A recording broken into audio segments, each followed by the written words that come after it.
Bom, vamos lá, agora com um cara que tem um nome lindo, o Rafa Pitangui, pessoa incrível, uma honra ter você aqui, Rafa. Obrigado demais por topar.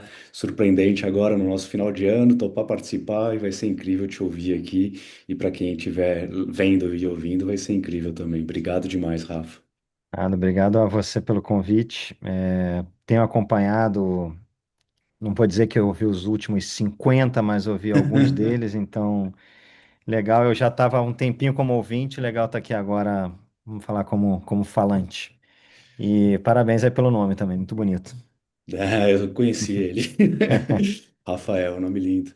E Rafa, é incrível de falar contigo também pelo que você é este ano, né? Você foi eleito pela Campaign o criativo do ano, Creative Person of the Year, o que é incrível, premiações absurdas lá em Cannes, muitas delas. E eu li em algum lugar que você era um dos brasileiros, são dois, você e mais um, mais premiados em Cannes. É isso? Mas foi um ano bem, bastante conquista nesse sentido, né? Que é meio engraçado, até a gente está fazendo essa entrevista hoje, porque ontem eu vi que foi o Caboré. E esse prêmio da Campaign é um pouco como o Caboré daqui.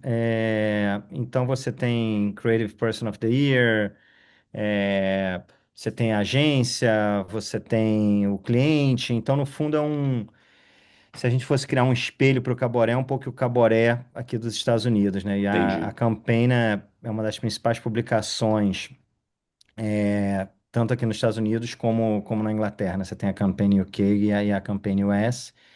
E eu acabei recebendo esse reconhecimento aí pela Campaign US, que é bem importante, eu acho que dá um orgulhinho brasileiro também, sabe? Eu acho que, de alguma forma, você está aqui nesse mercado, que é um mercado tão grande, tão potente, mas ao mesmo tempo também bastante autocentrado, né? No sentido do tamanho do mercado interno que os Estados Unidos têm, e poder estar recebendo esse reconhecimento como brasileiro, sem nunca tentar disfarçar sotaque ou nunca tentar me passar por americano, me dá um orgulho como brasileiro, assim, de alguma forma.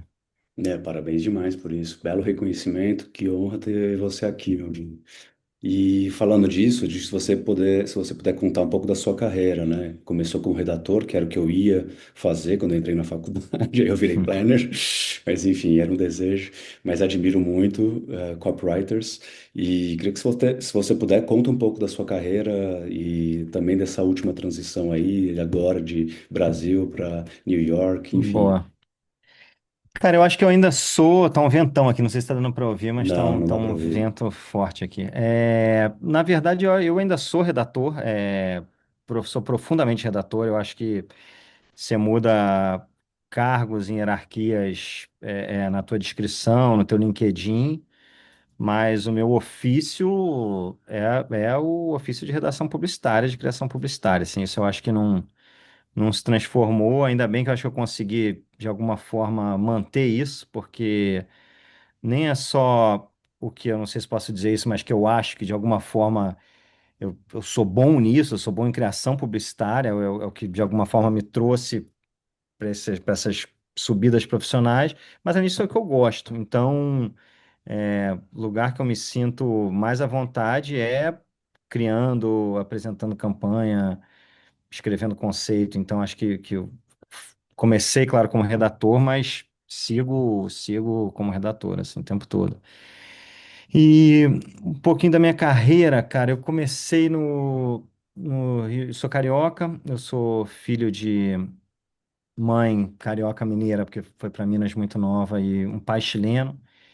Eles se conheceram estudando fora, então eu sempre tive um pouco um pouco uma certa intimidade com o mundo, num certo sentido, porque eles estavam fora. Meu pai é do Chile, minha mãe sempre viajou muito, minha mãe sempre foi de muita organização internacional, então assim, cresci muito no Rio, sou muito carioca, mas sempre tive uma certa intimidade assim em relação a viagens, a papos dentro de casa, a música. Então, sempre tive um pouco essa vontade de, tendo oportunidade, também poder trabalhar fora, poder ter experiências internacionais, assim. Aí, comecei no Rio, fiz duas faculdades, fiz comunicação e publicidade, né, com foco em publicidade na PUC, fiz letras na UERJ.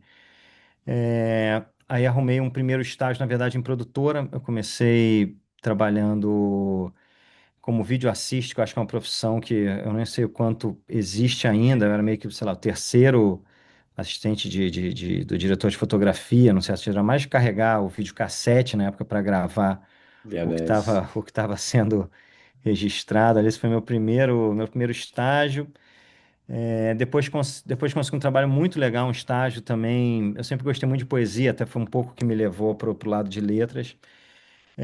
Foi trabalhar num documentário sobre o Carlos Drummond de Andrade, que foi um período longo, assim, de 6 meses. A gente viajou por Itabira, pô, tivemos um monte de entrevista com Adélia Prado, com Ferreira Goulart. Então, assim, um Que demais. momento de ápice, assim, eu acho que de realização profissional era poder estar ali Demais. carregando o videocassete, mas ouvindo essa galera, assim, realmente um momento bem único.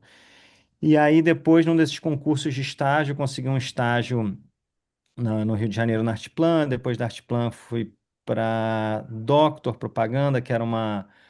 Acho que na época não existia o termo, mas acho que a gente pode chamar de uma.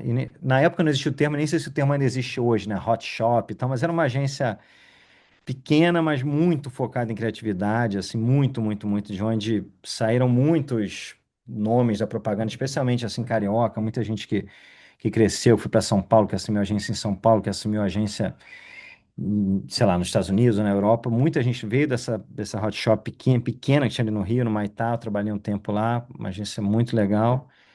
Depois de lá, eu fui para a Script, que era uma agência na Barra, também no Rio de Janeiro, um lugar que também me deu muita, muita oportunidade. Uma galera incrível, uns chefes incríveis que eu tive lá, amigos até hoje.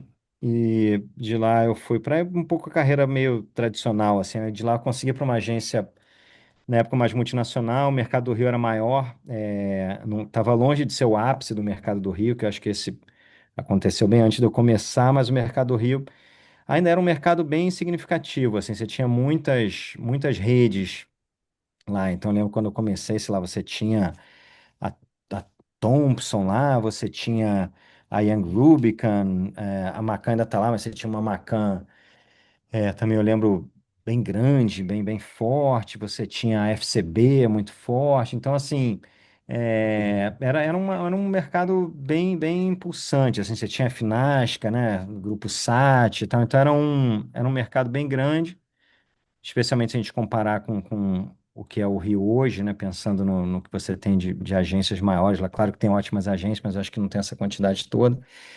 E aí, indo para a FCB, na época Giovanni, né? FCB, acabei entrando, você acaba ficando mais próximo de São Paulo, né? Porque enquanto eu estava na Doctor e na Script, por mais que você fizesse um trabalho legal e tentasse correr atrás para fazer o melhor trabalho possível, você não tinha muita ponte com São Paulo. E quando eu fui para Giovanni FCB, que também estava em São Paulo, você acaba trocando um pouco mais. É um pessoal que tem contato com muita gente que já tinha saído e tal. E aí o meu chefe na época, o Carlos André Heyer, ele foi para a África. Ficou um tempinho na África e aí me chamou para ir. E aí, sem pensar muito, eu lembro que eu não tinha nem muito onde ficar e tal, mas meio que decidi rápido, aquela pressão, né, de agência que sempre precisa de você para semana que vem e tal, você sabe como é. Eu meio que acreditei que eu precisava semana que vem, que hoje em dia, quando eu falo para semana que vem, você sabe que é um pouco relativo, mas na época mais novo, meu Deus, preciso estar lá segunda. Aí quase que fui para o aeroporto e comecei. E aí passei talvez um ano e pouco na África, e durante esse período na África eu acabei sendo parte do grupo dos Young Creatives do Brasil, e aí eu acho que foi uma chegada na Europa que me deu um deslumbre, assim, sabe, de estar, pô, jovem, sei lá, 26 anos, pô, na Europa com aquela galera, sabe, em pleno verão, em Cannes, ainda, pô, uma viagem toda paga. Eu falei, cara, quer saber, eu tenho que morar aqui, cara. E aí eu voltei um pouco com essa obsessão depois do Yang de tentar morar na Europa. Nem tinha tido ainda o suficiente experiência em São Paulo, né? Só tinha trabalhado na África, que era uma agência bem única, assim, em termos de cultura, muitas, muitas coisas positivas. E aí o Diogo, com quem eu tinha trabalhado no Rio de Janeiro, na Script, já estava em Portugal, acabou abrindo uma vaga, e eu fui com o meu dupla da época para Fischer, em Lisboa.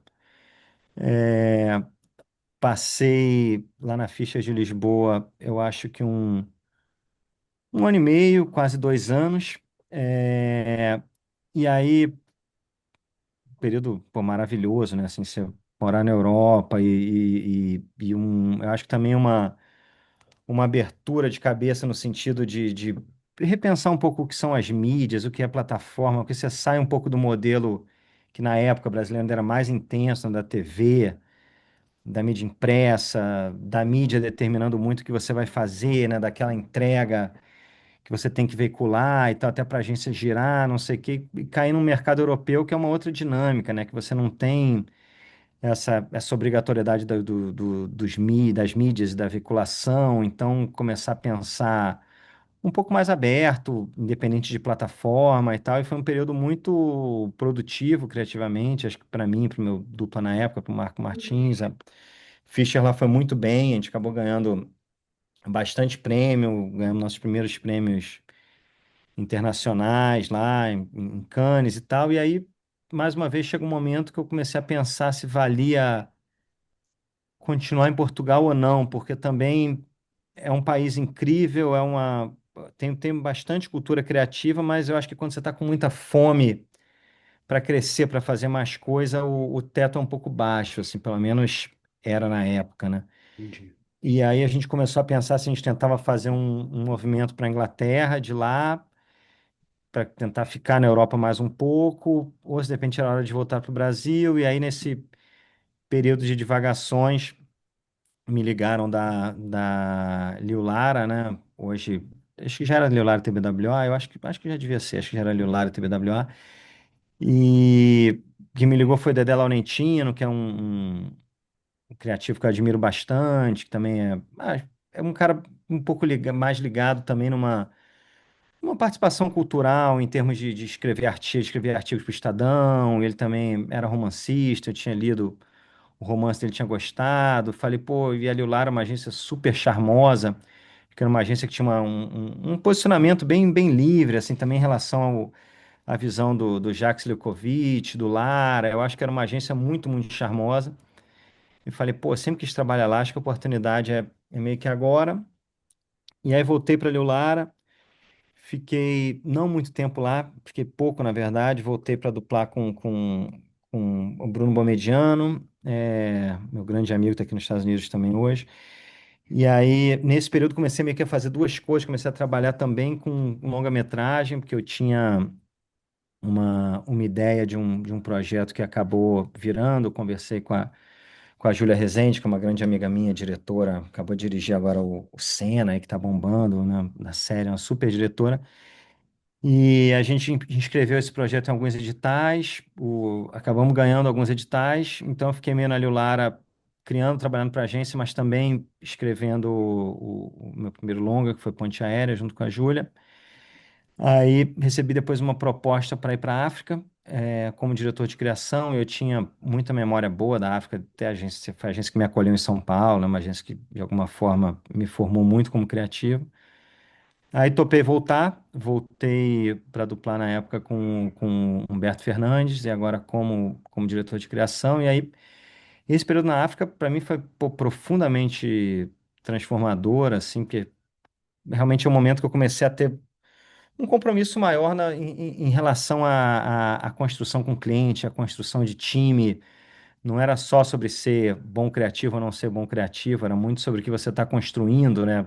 Junto de um grupo, com um grupo maior, o que você está construindo para as marcas, como é que você faz um trabalho coletivo em relação à equipe, mas também em relação ao cliente, como é que você consegue fazer um time só nesse sentido. Também fizemos muitos trabalhos que eu acho bem relevantes, assim, na época para Vivo, um projeto do Eduardo e Mônica, que foi de alguma forma, acho que é um dos primeiros virais, no Brasil, um negócio que teve uma repercussão gigantesca, assim, que até me deu um pouco um senso da porrada do que você podia fazer no universo digital, assim, sabe? Por mais que já se falasse disso, eu acho que propaganda tinha poucas experiências, pelo menos no Brasil, de você ter um conteúdo que tivesse uma repercussão tão grande feito para a marca, assim, E na época foi uma coisa também muito transformadora para a gente, fizemos muita coisa legal para a Mitsubishi. E é um período muito de construção de amizade, também de construção de time.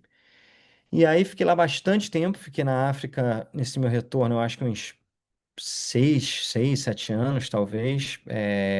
Já saí de lá como vice-presidente de criação, junto com na época, eu acho que quem estava como VP também era o Eco Moliterno, o Arício e o Paulo Coelho, então acho que eram uns 4 vice-presidentes.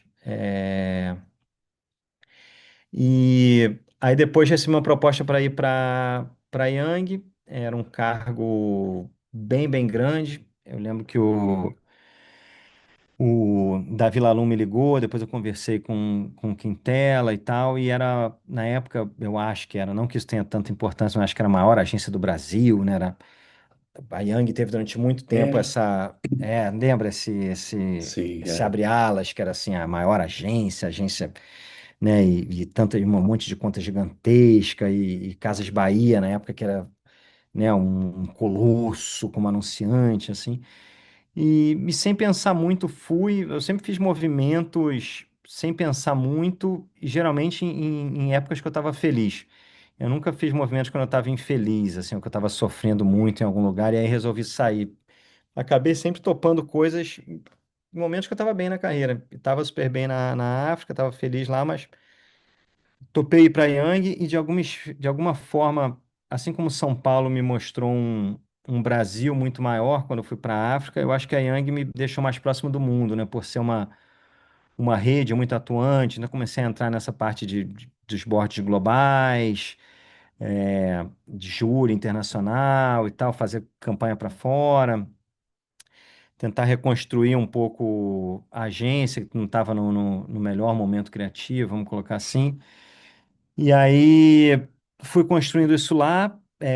Acho que a agência, né, claro, junto com tudo sempre com um time maravilhoso, né? Assim, pô, impossível ter feito isso sem, pô, o Rodrigo Almeida, o Rafa, que agora estão, pô, arrebentando na Artplan, sem o Beto Rogoski, que abriu a agência dele, agora que também está indo super bem. Enfim, impossível citar todo mundo, mas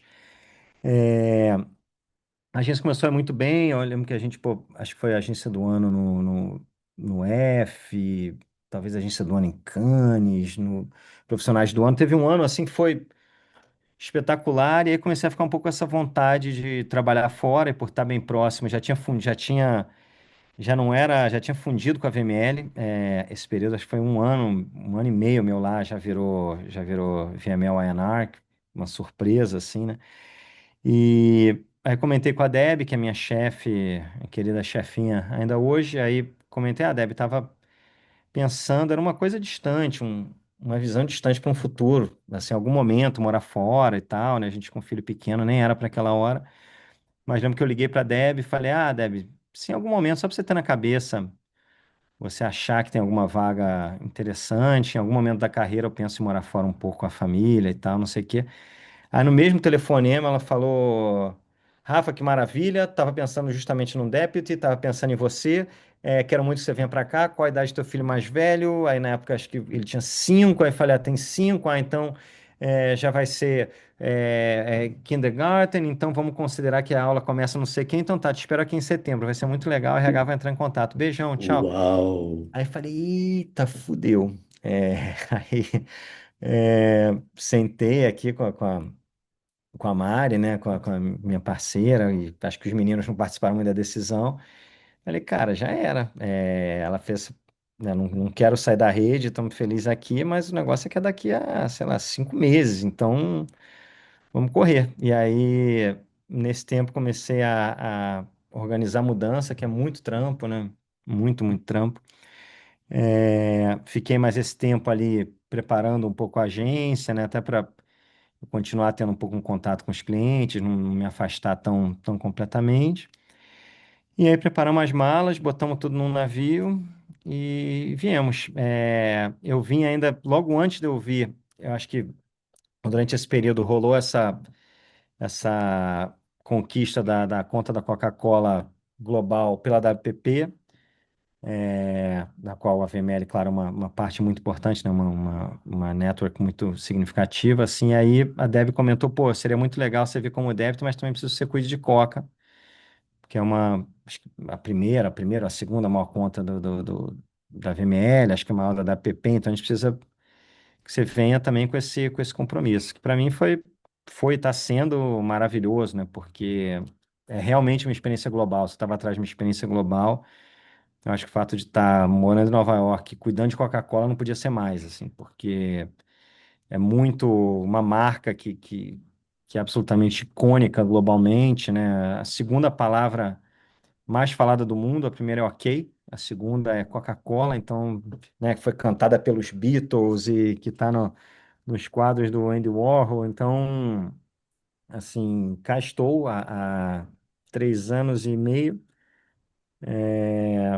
mais adaptado, óbvio, né? Porque não é uma adaptação solo, é uma adaptação onde a sua só funciona se todo mundo estiver adaptado, né? Então a casa Sim. toda precisa estar adaptada. E acho que estamos num momento legal, assim. Ainda não aprendemos como funciona serviço de saúde, ainda não aprendemos como funciona imposto de renda, ainda não sabemos qual é a melhor escola, ainda não sabemos se vale a pena comprar um carro, se não vale, mas estamos bem em relação, pelo menos, a como a gente chegou. Acho que a gente está mais adaptado e mais preparado, assim. Não sei se eu falei muito, mas num tweet, acho que minha carreira é meio essa, assim. Que carreira, cara, merece todas as citações que você deu. Que carreira, que história incrível. Esse olhar global que você tem também, desde cedo já tinha esse olhar, né? Dentro da sua casa, sua mãe Uhum, viajando uhum, muito, seu pai do Chile, que amo muito. E uhum, incrível esse legado que você deixa também para o YNR, para VML, para as duplas que você fez, para as pessoas que trabalham contigo. É bem legal. E essa experiência de mudança aí com a família me identifico, porque tive isso lá no uhum, UK, também tem isso, né? Eu comecei numa escola, depois havia uhum, outra descobri outra que era melhor, primeiro era particular, depois a estadual era ainda melhor, eu não aham, conhecia, depois de usar o Instituto de Medicina estadual gratuito, governamental também uhum, foi muito bom, mas enfim, a gente vai aprendendo, né? Porque a nossa claro. realidade é outra e aí você vai aprendendo.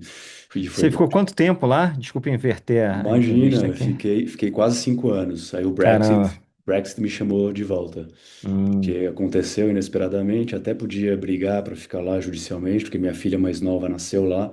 Mas eu uhum, falei, eu senti sensação de não me querem aqui, sabe? Eu entendi, amo o Reino entendi, Unido, entendi. mas a sensação foi meio, cara, não querem estrangeiros aqui. Então, aí eu entrei na meta para ser Creative Agency Partner.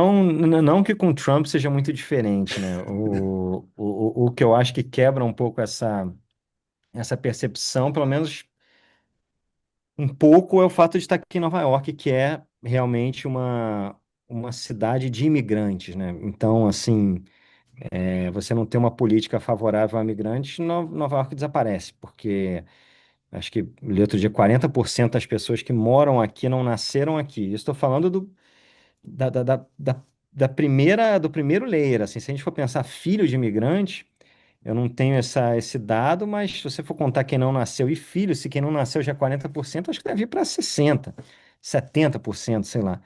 Então, nesse sentido, você realmente Nova York está um pouco blindado a qualquer tipo de pensamento excludente ou limitante, assim. E o novo prefeito, né? Admiro já, não conheço Também, ele antes, exato, mas exato, achei exato. Também é um demais sinal, de também ter é um um sinal, prefeito né? como esse.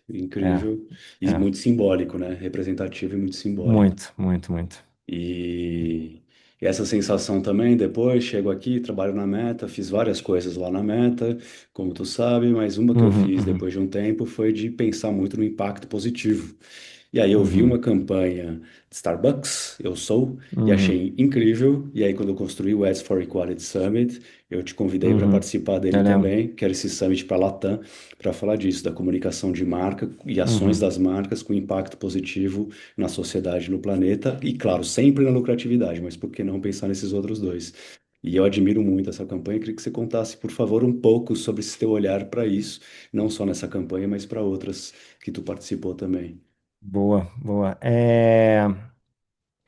Eu, eu acredito muito no impacto social que as marcas podem trazer. Eu acho que nunca de uma forma oportunista, né? Claro que tem que ser um espaço no qual a marca realmente já trabalha, mas se já trabalha, você pode comunicar isso, não precisa ter, né, ter um pouco essa visão do, se está fazendo, não precisa falar para todo mundo. Pô, mas é ruim falar para todo mundo se você está fazendo, é ruim também é, espalhar a palavra, né? Vamos dizer assim. Então, é, eu acho que as marcas têm essa capacidade, devem exercer esse papel, até numa realidade em que muitas vezes governos estão ausentes, né? Ou você tem uma série de questões que não estão sendo adressadas. Eu acho que a marca deve sim cumprir esse papel se tiver a ver com o que a marca acredita, com o que a marca entrega, né?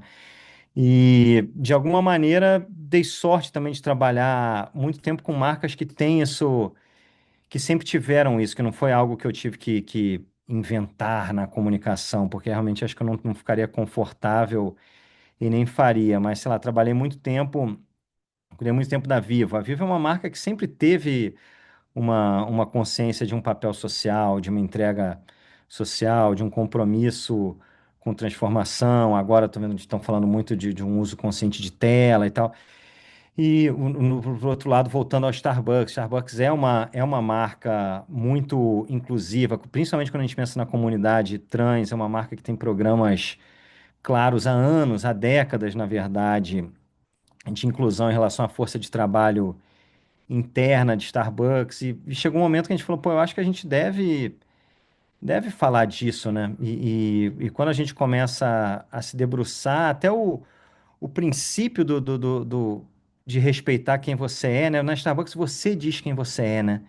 E você vai ser tratado por quem você é. Isso está no core, assim, na coisa mais simples da marca, é algo que de alguma forma eles inventaram, né? Mas que você chega lá e falar, eu me chamo Alberto, Frederico, José, Afonso, Tânia, é quem você é a forma como você se identifica. Então, assim, sendo uma marca que tem uma política de inclusão, de empregabilidade da comunidade trans, ao mesmo tempo tem esse princípio no core do que eles entregam de respeito a quem você como você se identifica. Então, por que não, de alguma forma, não tentar juntar esses dois princípios, né? E aí, foi um projeto apresentado inclusive, por uma dupla que trabalha hoje aqui comigo, tenho a sorte de trabalhar com eles aqui nos Estados Unidos, do Pedro e do Breno, na época também um monte no projeto, o Rafa no projeto, provavelmente deve ter mais gente nessa ficha, vou ser injusto aqui, mas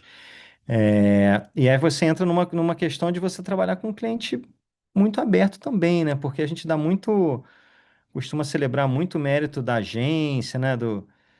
Da estratégia, da criação e tal, mas imagina o que é para você como cliente dentro de uma multinacional gigantesca, o que é você levantar um projeto desse, matar no peito e falar, eu vou fazer esse projeto no Brasil.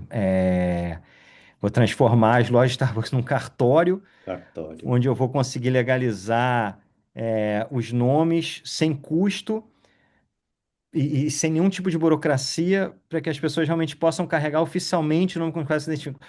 Pô, cara, o mérito do cliente aí é gigantesco, assim, de você realmente levantar, acreditar no projeto desse, fazer acontecer. Então, se a gente for falar de um projeto feito a quatro mãos, eu acho que não tem exemplo melhor do que a gente citar esse Starbucks, assim, porque realmente tem que ter uma crença muito, muito grande do lado do cliente, assim.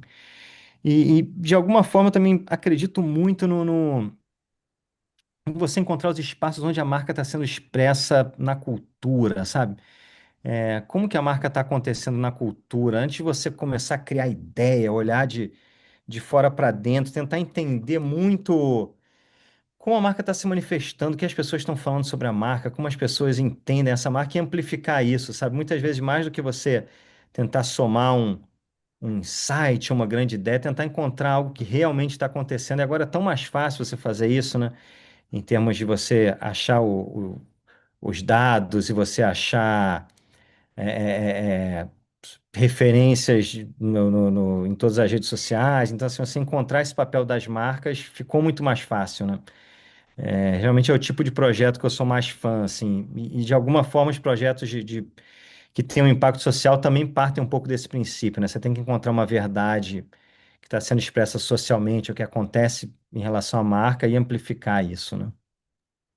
Eu costumo olhar para o insight da categoria, claro, ver benchmarks, Uhum, competidores, insight do consumidor, entender de comportamento, além do demográfico, para os arquétipos e tudo mais, uhum, insight da companhia, para saber propósito, valores, crença da marca, o que que uhum, uhum, construiu. uhum, Mas acho que nisso, o insight da cultura, que é, para mim, como eu interpreto o que você falou, né? Pensar na cultura. uhum. Como é que a gente pensa na cultura em relação a essa marca, essa região, a esse tipo de consumidor? Qual que é a cultura? O que que a gente pode ter Total. impacto nisso também e trazer isso. E o que eu ouvi alguém falar, que eu falo bastante, esqueci quem foi, era em vez do walk the talk, é talk the walk, que é muito Uhum, isso de uhum, uhum, Starbucks, né? uhum, Não é fala Claro, besteira greenwash, depois você faz. Não, conta o que você claro. está fazendo. E isso no Starbucks vocês fizeram em dupla, né, com o cliente.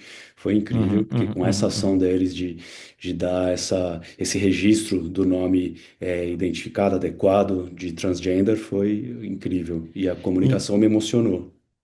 não, e uma coisa que eu acho que para mim foi muito importante desse projeto, depois muitas marcas fizeram, inclusive projetos sobre oficialização de nomes, de documentação, e é uma sensação de que isso é muito bom, né? Quando não é uma ideia de impacto social, você fica muito mais no, estão copiando a minha ideia. Quando é uma coisa que, na verdade, o benefício é direto e é uma entrega a alguém, você fica super feliz. Então, fala, pô, a marca tal também está fazendo, pô, que ótimo, mais gente então vai conseguir ser impactada, sabe? É um projeto que ficou com a Starbucks, eu não sei se eles ainda fazem, não trabalho mais com a marca, mas continuou com eles, pelo menos enquanto eu estava no Brasil, acho que por uns 3, 4 anos virou uma plataforma da marca, assim, no Brasil. Incrível. E os planners, como é que participaram disso? Os estrategistas, mas para fechar, como é que você vê o papel dos estrategistas, não só na sua carreira, mas enfim, como é que você vê? Como é que era antes, mudou hoje? Essa questão de captura de insights. Eu falei de 4 insights, dos 4 Cs, aí você comentou do insight, como é que era antes, como é que é hoje, enfim, como é que eles ajudam mais os criativos a chegarem em ideias incríveis como essas e as ganhadoras de Cannes, que você que é um dos maiores ganhadores da história do Brasil. Cara, eu acho que é, primeiro, estratégia é absolutamente fundamental, né? Eu trabalho sempre muito, muito, muito próximo da estratégia, sempre, assim, é muito um time só. Mas eu acho que sempre que você se debruça num trabalho, o que a estratégia fez e acumulou durante um tempo já está ali naquele trabalho. Então, mesmo se você pegar, se eu for pegar a Starbucks, enfim, usando como exemplo, tá? Eu inventar um briefing, eu trabalhar sozinho, pensar, o que eu estou carregando dessa marca, o que eu sei sobre essa marca, o jeito que essa marca fala, o jeito que ela se posiciona, isso já foi feito por algum estrategista ou por vários estrategistas ao longo dos anos. Então, assim, eu acho que a estratégia é uma coisa que perdura o momento que você senta para você criar, você está levando uma bagagem de estratégia que é o que te permitiu chegar até ali. Então, é claro que tem o trabalho pontual daquele briefing, mas qualquer marca foi feita sobre valores, sobre posicionamento, sobre papel social, que provavelmente ou que certamente foi construído por uma série de estrategistas. Então, assim, a estratégia sempre vai fazer parte de qualquer trabalho relevante, independente de você até ter um estrategista envolvido ali ou não. Mesmo se você não tiver numa situação raríssima, ninguém se envolveu, tem alguém ali. Pelo menos tem um pensamento que está sendo levado adiante, assim, sabe? É, eu acho que aqui, pensando agora, trabalhando muito com Coca, assim, eu acho que tem é um papel difícil, bem difícil para a estratégia, porque quando você trabalha com uma marca que é muito, muito global, que está sendo expressa, em culturas que são absolutamente diferentes, você encontrar esse ponto de sinergia é, é difícil, é um trabalho complicado para você entender as diferentes vertentes, as percepções, às vezes as interpretações até religiosas, simbólicas de uma marca que está sendo expressa em tantas culturas diferentes e há tanto tempo, né, carregando, vamos colocar assim, os mesmos valores há 140 anos, sabe? Então, num mundo que se transformou completamente, como é que você consegue manter ao mesmo tempo essa herança e você conseguir ter uma visão de futuro? Então, assim, é uma marca bem peculiar, eu acho, para a estratégia, bem especial, mas também bem difícil, do que você, ao mesmo tempo, estabelece como novo sem destruir o que já tinha, mas também não só protege o que já tinha, com risco de deixar uma marca um pouco mais velha, né, mais envelhecida. Então, é um ponto de encontro aí bem difícil, cara. Eu acho que tem um ponto de estratégia de criação, eu acho, estarem mais misturados hoje. Eu acho que principalmente por essa. Me parece que durante um período os dados eram um pouco um baú que só os planners e os estrategistas tinham, né? Assim, chegava-se um pouco como vou abrir aqui essa caixa de Pandora, do que está acontecendo no planeta. Aí eita, chegou a estratégia, vai falar para a gente o que está acontecendo no planeta. Então, agora eu acho que isso acontece menos. Eu acho que a estratégia não é mais uma detentora de informações privilegiadas, seja sobre a sociedade ou sobre as marcas. Eu acho que é muito mais um parceiro criativo que vê de uma forma um pouco mais ampla e mais longeva do que alguém que realmente vai te trazer dados que você não tem acesso, que você não sabe de forma alguma, sabe? Eu acho que os papéis estão mais misturados, né? Talvez seja uma hora da gente repensar um pouco essas definições, sabe? Todas as definições que a gente carrega em agência e as alcunhas são dos anos 60, né? Então, a dupla de criação, o redator, o diretor de arte, o estrategista, o atendimento, o produtor. Então, assim, acho que tudo tá muito mais misturado hoje, né? Seja produção, criação, estratégia, atendimento. Acho que hoje somos todos uma gangue andando de mão dada na mesma direção do que realmente uma realidade de diferentes departamentos e diferentes entregas, assim, pelo menos eu não vejo mais a coisa Você não assim. vê. E aí eu fiquei pensando no AI também, roubando algum desses espaços ou se acrescentando em algum desses. Como é que hoje vocês usam inteligência artificial? Para mim é natural olhar para ela, mas sem esquecer do HI, né, do Human Intelligence. Claro, claro, Mas claro, como é que é claro. hoje para você, assim? Cara, eu acho que já é. Claro que a coisa está mudando, mas eu não tenho mais muito essa visão do que vai ser, porque já está sendo. Já é. Então, assim, a gente já usa em todos os processos. Primeiro, eu acho que acelera profundamente os processos, então você acaba tendo mais tempo para você dedicar a encontrar um insight mais profundo, para pensar mais no que você está fazendo, porque em termos de processo, é claro que agiliza tudo, muito, muito, muito, mas é, se eu colocar a minha mãe, por mais que eu ame muito minha mãe, seja uma pessoa muito inteligente para criar uma campanha usando AI, ou se quem estiver criando essa campanha for, sei lá, o Marcelo Serpa, é claro que o resultado não vai ser o mesmo. Então, o que você carrega e a maneira como você lidera essa inteligência depende muito de quem está usando e como você está usando. Então, isso que vai equiparar e todo mundo vai fazer, e você vai apertar um botão e aqui está seu roteiro, está sua campanha. Isso praticamente nunca vai acontecer. De alguma forma, é um pouco. Às vezes é um dupla com quem você tem que trocar uma ideia para chegar a alguma coisa. Às vezes, na verdade, é alguém que está te dando uma assistência com o visual, às vezes é alguém que está resumindo uma longa conversa para você, que você não vai ter 5 horas para acompanhar tudo que já foi discutido, que está resumindo um briefing em uma palavra. Então, assim, você tem que usar essa ferramenta para melhorar a forma com que você trabalha. Eu acho que em relação à substituição, o que me preocupa um pouco é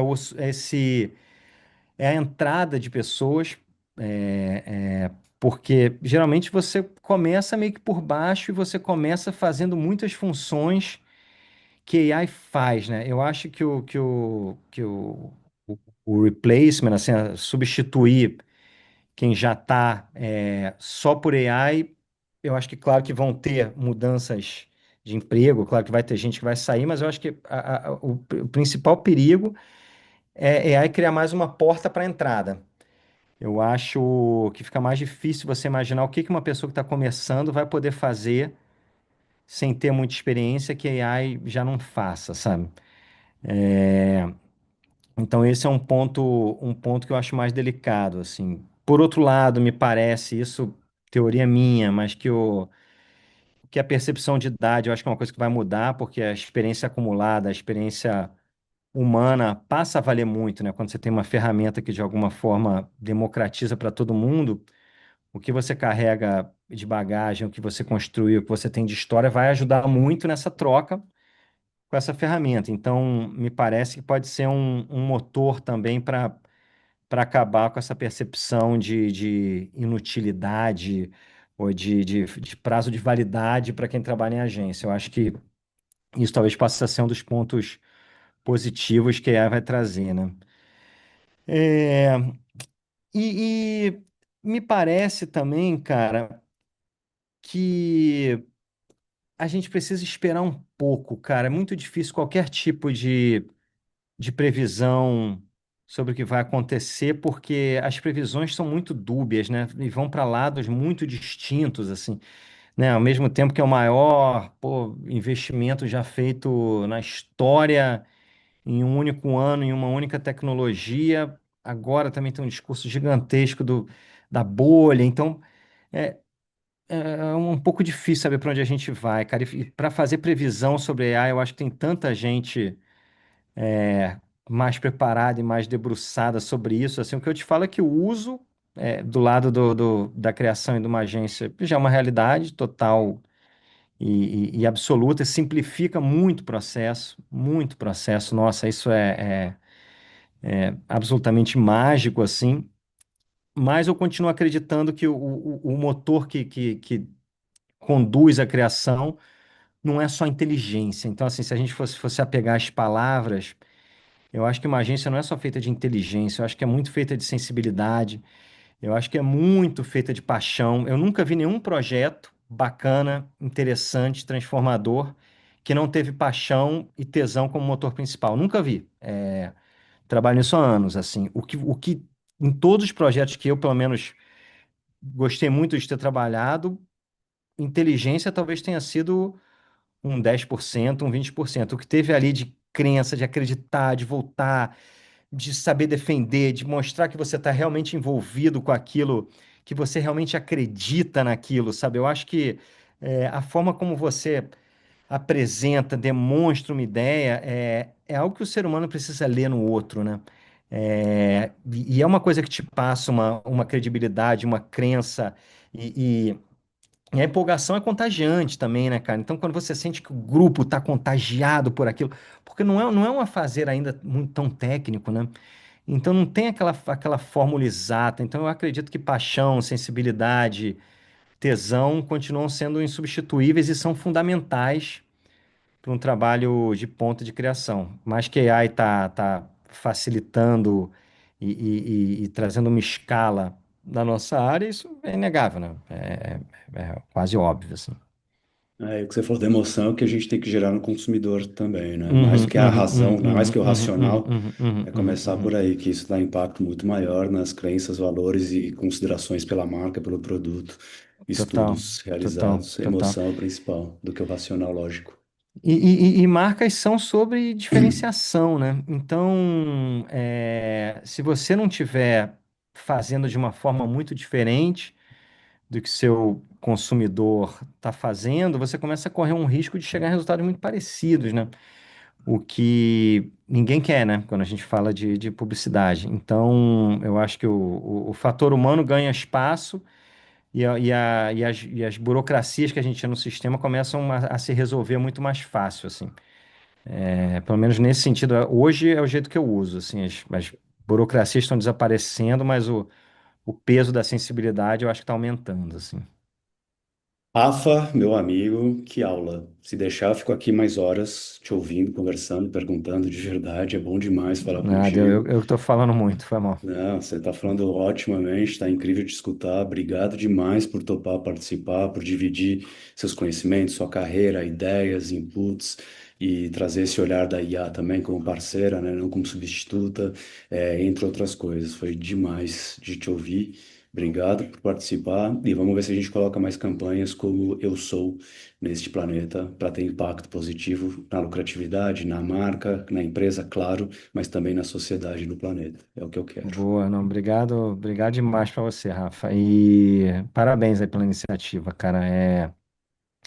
Espalhando pontos de vista, dialogando, democratizando a capacidade da gente aprender, né, da gente ver como as pessoas pensam, evoluir. Então, obrigado demais, cara, pela minha oportunidade aqui, mas também pelo que você está fazendo em geral.